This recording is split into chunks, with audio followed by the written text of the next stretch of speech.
talking, I don't sweat that. If they don't trust me either, I respect that. But she need down the ride, oh, I bet that. Ooh, I slide for my people, don't forget that. Don't forget that, don't forget that. Ooh, I slide for my people, don't forget that. Don't forget that, don't forget that. Ooh, I slide for my people, don't forget that.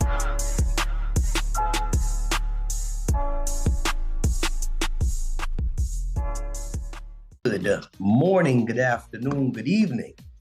My name is JH. You see it right there in the corner, right there. It says JH.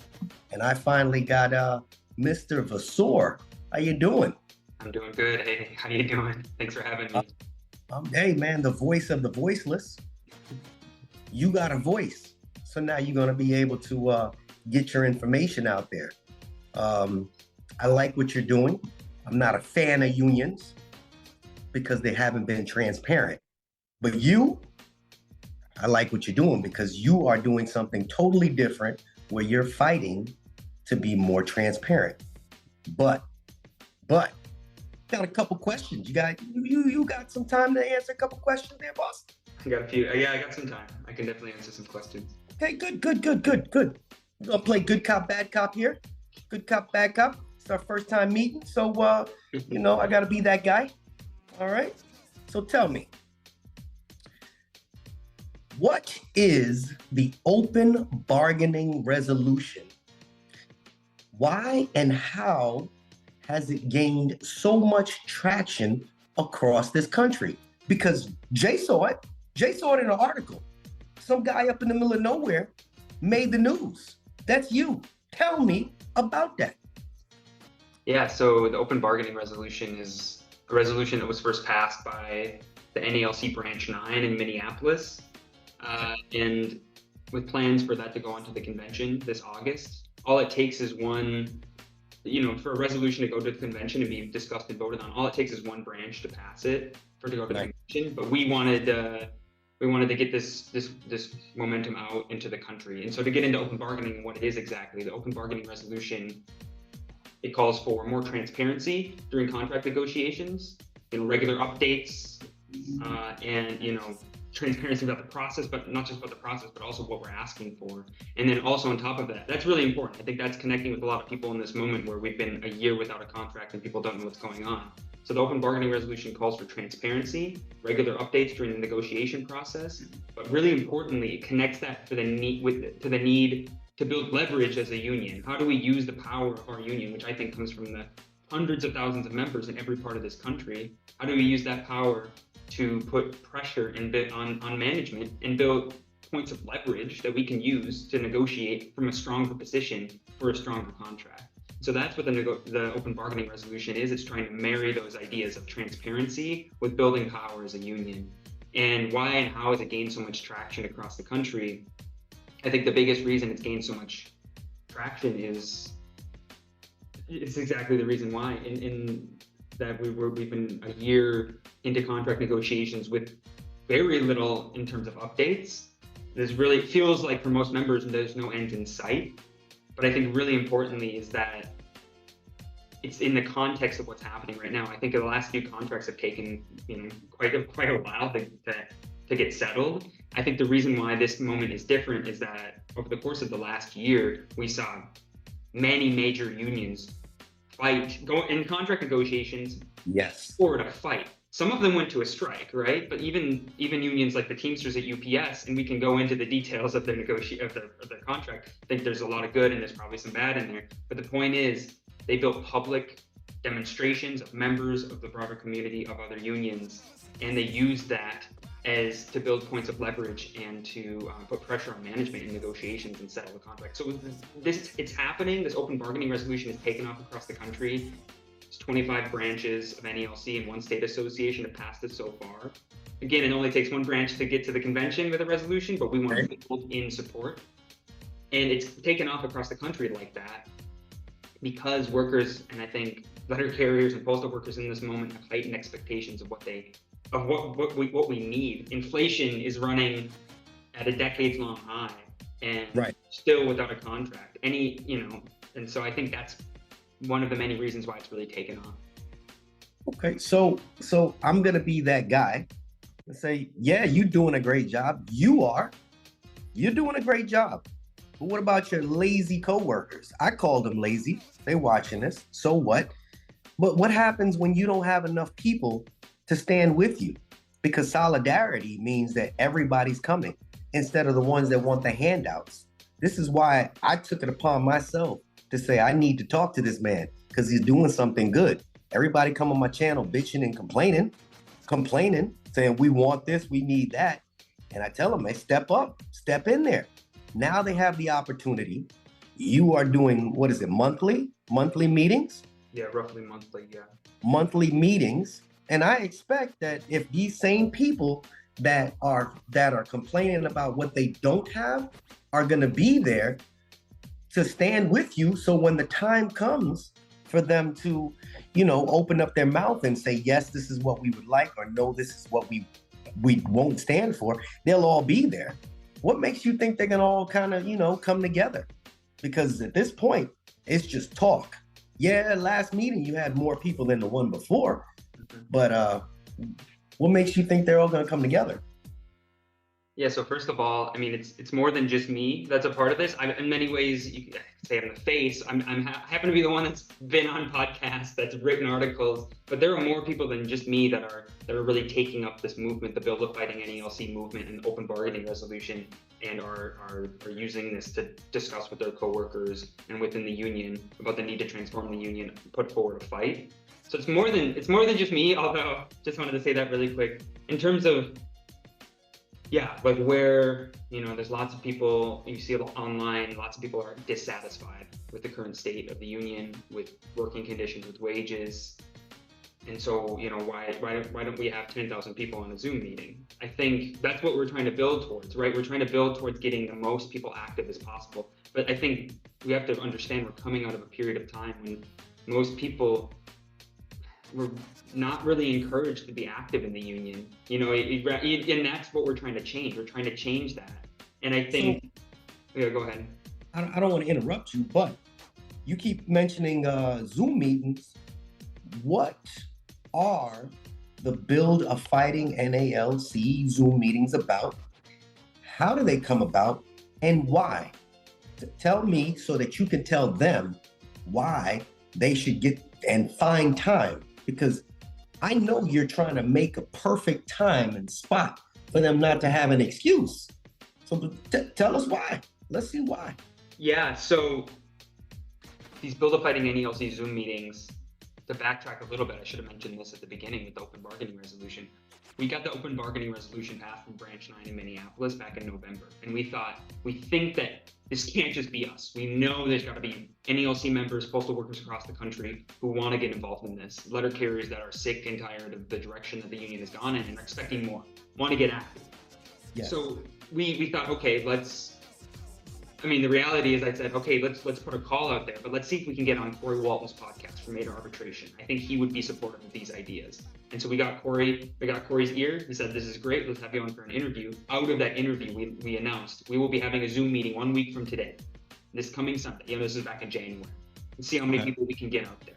Because it's one thing to put out there, hey, if you want more transparency, you want the union to mobilize the membership and actually put up a fight in contract negotiations, pass this resolution. One thing to say that. It's another thing to say, let's get organized. Come to this meeting, hear about how we did it. Yes. Hear why you should do it and why this would strengthen our union's approach to negotiations and why I think this is the first step in the direction of transforming the union, from the membership all the way up to the leadership and everything in between. And so just to get to one of the other questions you had, we want to get as many people as possible involved, but it's, we're coming out of a period, like I said, where people were almost encouraged not to be involved in the union, say, hey, don't leave it up to us, you pay dues, we'll handle it on your behalf. That's what we're trying to change. A union is only as strong as it has an active membership and a leadership that's responsive to the membership's needs and desires and putting forward a fight. That being said, so we're overcoming that. There's always going to be a smaller layer that is interested and ready to get active and put up a fight first.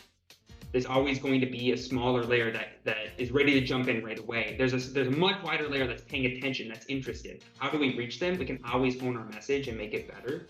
But I think really importantly, we had 300 people on that Zoom meeting. All of them know 5 people, 10 people that they can activate. If they, maybe only a few of them actually actively participate, but that wider layer can get involved going forward, can discuss these ideas at their station about open bargaining, the need to transform our union. So there's always going to be a smaller group that would be sort of the smaller cog that can move the bigger wheel that is the broader membership. We're never going to get 200,000 people on a Zoom meeting. Well, I'll never say never, but it's likely. We're always going to reach a smaller layer that's ready to get active first. But we're always striving, I think, to put forward ideas and put forward demands that can activate more people. I think one other thing on that is people, I think, need a reason to get involved. How many times have they been told, made promises that from politicians, from union leaders, promises have been made that have been broken. And how do they know that this movement, Build a Fighting NALC, that I, Tyler Vasseur, am not just putting forward promises that are just going to be broken? We need to prove that we're trying to build a movement that's not just based on 1 or 2 individuals, that's based on the broader membership of the union. And these Zoom meetings are I think, the first step in trying to cohere that sort of group. I've met hundreds of people from across the country who come to these meetings. I've talked on the phone outside of meetings with dozens and dozens of members who want to fight, who want to get open bargaining passed, and want to transform our union. And I think this is a really good step in that direction. What I believe is that a lot of people have become disenfranchised because of your current president, what he has going on, and the fact that exactly what you said is that things have not been transparent. They went through the whole COVID phase, no hazard pay. I mean, I've heard it all, seen it all, but another question though is, you put this thing together. What is the role of leadership and what is the role of the membership in building a stronger fighting union? You kind of touched on it a little bit, but it's not technically a membership. It's just you all coming together, basically to be unified. I see people on Reddit. I chat with Mailman Nick. I chat with a bunch of people, and they send me all these little Reddit posts and this and that. Everybody has an opinion about it, but suppose they all came and said, "Let me see what Mr. Vasseur has to offer." Yeah. Talk to me. So the role, I think that's really important. I think if you see right now, there's a lot of focus on the leadership of the NALC and the serious mistakes and the serious debacle that's happening right there. We can get into that in a second, but just that, so there's a lot of focus on the leadership. If we just had good leaders, we could turn this boat around. I agree with that to a degree, but we can't exclusively focus on just leadership. We need strong leaders, and we need an active membership to our union. How do you do that? I think you need to put forward ideas, a program, what we're going to fight for, how we're going to get there together, that can get the membership activated, paying attention, interested in what's going on, discussing what's going on in the union, and you have a leadership that can be responsive to those needs. Also, being a leadership that puts forward a program, puts forward ideas that that are what the membership wants. And so that's sort of there's a reciprocal relationship there. If you have an active membership that's ready to fight around a set of ideas around a program, that can help us elect strong leaders. If you have strong leaders that are putting forward a program, putting forward ideas, that can activate the membership. I think these things are interconnected.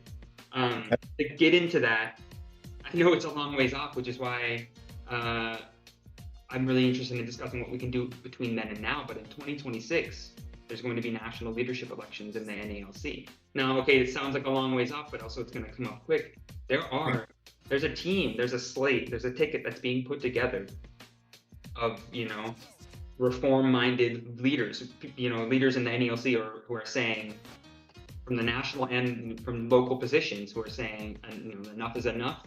The direction of our union leadership is not what we need right now. What we need is our fighters. What we need is transparency. What we need are demands and ideas that is actually going to activate our membership. We need to find ways to get the membership involved once again. And that, there's a grouping the ticket is being called Concerned Letter Carriers, or CLC, and they're going to be, announcing, I'm sure soon, what that team is going to look like. But I think really important to that is that we can't let there just be a focus on the top leadership. It's really important. We need fighters. We need strong leaders on the top. But how do we activate the membership in this process? And so what I really see is, you've noticed, I call this Build a Fighting NALC. It's a movement at this moment. We're based on momentum. We're based around a set of ideas. But there is a serious question that we need to ask of: do we want to get more organized and turn this into an official sort of organization at some point? And just to talk about that really, really quick is, I want to piggyback off that. Sure. Yeah. How do you envision the implementation of the open bargaining resolution changing the dynamics of negotiations within the NALC? Basically, how are you thinking that if your group were more involved, and all of the people that are coming together and they're saying, let's do these Zoom meetings, 1,000 people show up, 2,000 people show up. Mm-hmm. How do you feel that's going to change the dynamics when it comes down to them saying, look, man, we got a lot of people watching us. Now what? What's your opinion behind that? You mean like if open bargaining was implemented, how that would change the contract negotiation process? Is that what you're asking? Yes, within the NALC. Because right now you don't have any idea what they're negotiating. Yeah, exactly. So just to talk about that, before I jump into that really quickly, like on the transparency side, if you look at what other unions, over the course of 2023, there was a series of contract negotiation fights, strikes, public battles. If you look at the Teamsters at UPS or even the United Auto Workers at the Big Three during that strike this fall, there were regular updates on social media and I'm sure to the locals and branches of their union where they said, this is what management's offering. Look at this paltry raise that they think that we deserve. And this is what we're fighting for. So that dynamic would be happening. But in terms of the implementation of open bargaining, I think to me, transparency is really, really important. But the key to making this a really strong demand and a really strong sort of change of direction for our union is the public dynamic, the mobilization of the members. And you wouldn't, behind strong demands, and you wouldn't have a list of 100 things. Obviously, you ask for more than 3 or 4 things in negotiation. Right. You wouldn't put all 100 or 200 or 300. You wouldn't have the whole book on a picket sign out there. You would have what are our 3 or 4 main demands, right? Wages, working conditions, service, things like this that can get the membership excited and mobilized and can make the public and other unions understand what we're fighting for. I would call, open bargaining would have the transparency and would have the public action and mobilization of the membership's part. Before the start of negotiations, the National Union would put out material and ideas and help local branches of the NALC organize public rallies. We all do rallies everywhere in the country on a Sunday afternoon before the start of negotiations. And we get media attention, we get the public on our side, we have our demands out in public, we have our demands out there in front of the public, we get the membership confident and ready to fight for these demands. And our negotiators walk into that room on the heels of those rallies. You have to imagine they got their heads held high, and USPS, they do respond to that public pressure, and they would.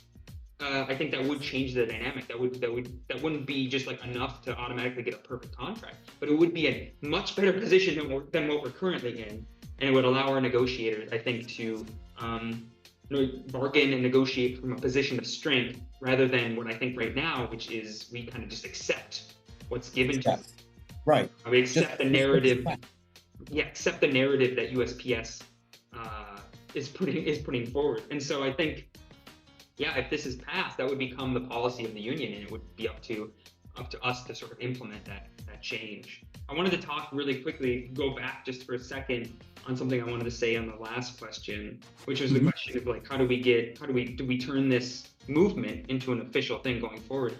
The labor unions and our union itself, the NALC, has a history of something called reform caucuses. Coming out of the 1970 strike, and that's a grouping of workers within a union who say we are part of the NALC, but we are a reform group within this union that's fighting for these ideas. Whether it's open bargaining or right to strike or certain demands, our union has a history of that itself. Coming out of the 1970s strike, there was a group that organized, calling itself the Rank and File Caucus, and it fought for a new direction, because we went on strike in 1970, we won, but we still had an entrenched bureaucratic leadership at the top in NALC in Washington. And so what that caucus fought for over the next 6 years, it took them 6 years from that strike. They organized nationally. They won one member, one vote to vote for national officers, because before it was a confusing delegate system. And then they got Vince Sombrado, a real fighter in our union. They got him elected to the presidency. So like there's a history of in our own union and in the broader labor movement of reform caucuses or reform groups that are groups within a union that were members of the NALC, but this is what we're fighting for. And I think that is a potential that could come out of this. And I think that is one way that we could fight going forward. Unexpected expenses stressing you out? Get the money you need now with Loans for Feds, a program designed specifically for federal employees. Bad credit is not a problem. Application is fast and easy with same-day approvals. Apply now.